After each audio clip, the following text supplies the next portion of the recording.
Many people will be familiar with the concept of class actions. We've seen movies like Erin Brockovich in Dark Waters, where groups of people come together to approach a common target where they feel there's been a wrong done to them. In Scotland, class actions are known as group proceedings. In 2020, rules came into force which enable groups of people to come together in the same action in Scotland to go after the same target.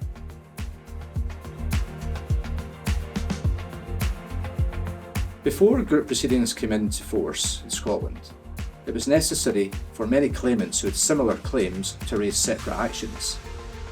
Nowadays, with group proceedings, all those claimants can come together into the same action. This makes it a lot more straightforward and simple for people to bring an action against a company where they may have similar claims arising out of the same circumstances or indeed similar legal issues.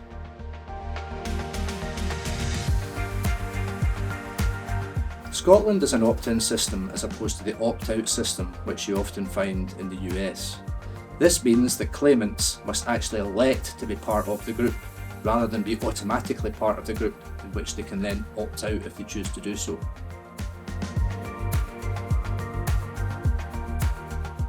It's important for businesses in Scotland to be aware of group proceedings. It cuts across all sectors. The risk is there for boards to see. For example, if a large group comes together with many claims in the one proceedings, you could have a very large number that you're defending against. Also, you have to be aware that these things can attract press attention. So, the PR element is there. These can be reputational and very high value claims. A recent study found that UK companies can expect to see a continued increase in class actions raised against them year on year.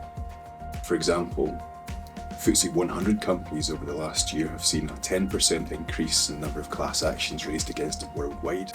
Now, although 2/3 of those have been raised in the US courts, it's not an American issue. A separate study has found that around 60% of British people would be inclined to opt in to a class action.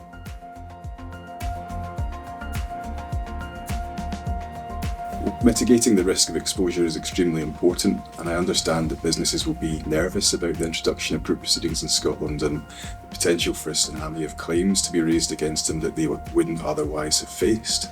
But the raising of a claim against any business doesn't necessarily mean a positive result for those bringing the action.